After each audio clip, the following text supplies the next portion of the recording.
पाटण परिसरात चोरांचे प्रमाण वाढले। पाटण परिसरात मागील 5 ते 6 दिवसात चोरांचे प्रमाण वाढले असून आपल्या परिसरात अपरिचित व्यक्ती आढळल्यास आम्हाला गोपनीयरित्या कळवा, असे आवाहन पाटण पोलीस ठाण्याचे प्रभारी अधिकारी सहाय्यक पोलीस निरीक्षक चंद्रकांत माळी यांनी केले आहे।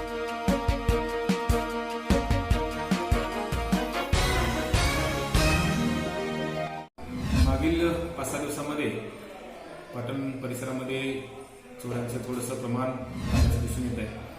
त्यामध्ये मागच्या 8 दिवसापूर्वी पाटणकर गल्लीमध्ये घरफोडी झाली। त्या घरफोडीमध्ये 53,000 रुपयेपर्यंतचा माल चोरीला गेलेला आहे आणि त्यानंतर काही ठिकाणी चोरी करण्याचे प्रयत्न झालेले आहेत, परंतु ते सक्सेस झालेले नाही।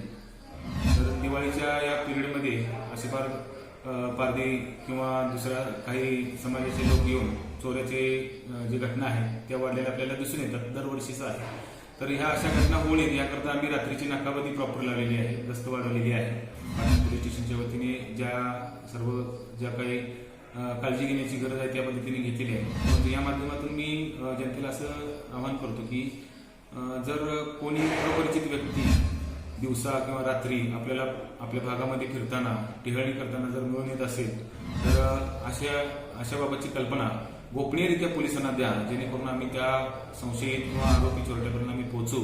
त्याचबरोबर व्यापारी लोकांनी आता दिवाळीचा सण असल्यामुळे बऱ्यापैकी खरेदी केलेली असेल, विक्री सुरू असेल तर त्यांनी आपल्या दुकानामधील CCTV चांगली कार्यान्वित करावे, जेणेकरून समजा आपली घटना घडली तर त्या घटनेचा तपास करता येईल आणि CCTV मध्ये कैद झालेले चोरटे पकडण्यास सोपे होईल। तर या पद्धतीने आम्हाला पोलीस दलाला सहकार्य करावे एवढी विनंती।